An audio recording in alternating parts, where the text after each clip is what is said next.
മരണത്തിന്റെ വക്കിൽ നിന്നും ജീവിതത്തിലേക്ക് ഒരു ആനക്കുട്ടിയെ കൈപിടിച്ചു കൊണ്ടുവന്ന കേരള വനംവകുപ്പിന്റെ മികച്ച സേവനങ്ങളിലൊന്നാണ് ഇനി പറയാൻ പോകുന്നത്.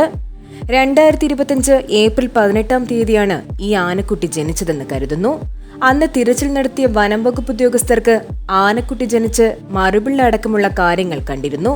തുടർന്ന് നടത്തിയ തിരച്ചിലിൽ ആനക്കുട്ടിക്ക് എഴുന്നേൽക്കാൻ കഴിയാതെയും അമ്മയാന അവളെ സംരക്ഷിച്ചു നിൽക്കുന്നതും കണ്ടെത്തി.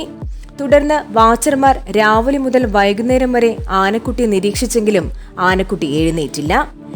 പിറ്റേന്ന് നടത്തിയ തിരച്ചിലിൽ ആനക്കുട്ടി ഒരിടത്ത് വീണുകിടക്കുന്നതായി കണ്ടെത്തി. സാധാരണ ഇങ്ങനെ സംഭവിക്കുന്ന ആനക്കുട്ടികളെ അമ്മയാന തിരികെ കൊണ്ടുപോകാൻ എത്താറുണ്ട്. അതുകൊണ്ട് തന്നെ അമ്മയാന ഇവളെ തിരികെ കൊണ്ടുപോകാൻ എത്തുമെന്ന പ്രതീക്ഷയിൽ കേരള വനംവകുപ്പ് ദിവസങ്ങളോളം കാത്തിരുന്നു. പക്ഷേ ആനക്കുട്ടി ഭക്ഷണമോ വെള്ളമോ കഴിക്കാൻ കൂട്ടാക്കാതെ ദിവസങ്ങൾ കഴിയുന്തോറും ക്ഷീണിതയായി കണ്ടതിനെ തുടർന്ന് ആനക്കുട്ടിയെ ആന ക്യാമ്പിലേക്ക് കൊണ്ടുവരികയായിരുന്നു.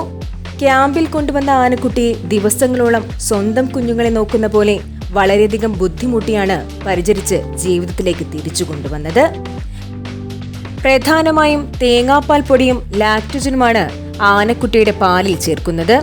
പശുവിന്റെ പാൽ കുടിച്ചാൽ ആനക്കുട്ടിക്ക് വയറിളക്കമുണ്ടാകുമെന്നതുകൊണ്ടാണ് അത് നൽകാത്തത്. 2026 ഏപ്രിൽ 18 കഴിഞ്ഞപ്പോൾ അവൾക്ക് 1 വയസ്സ് തികഞ്ഞു. ഇതിനിടയ്ക്ക് നിരവധി അസുഖങ്ങൾ ഇവൾക്ക് വന്നെങ്കിലും അതിനെല്ലാം തരണം ചെയ്യാൻ വനംവകുപ്പ് ഉദ്യോഗസ്ഥർ അവൾക്ക് കൂട്ടായി ഉണ്ടായിരുന്നു. നിലവിൽ ഇവളുടെ അസുഖം ഭേദമായെങ്കിലും ഇനിയും കൂടുതൽ മെച്ചപ്പെടേണ്ടിയിരിക്കുന്നു. അതുകൊണ്ട് തന്നെ സന്ദർശകർക്ക് പൂർണ്ണമായും വിലക്കേർപ്പെടുത്തിയിരിക്കുകയാണ്.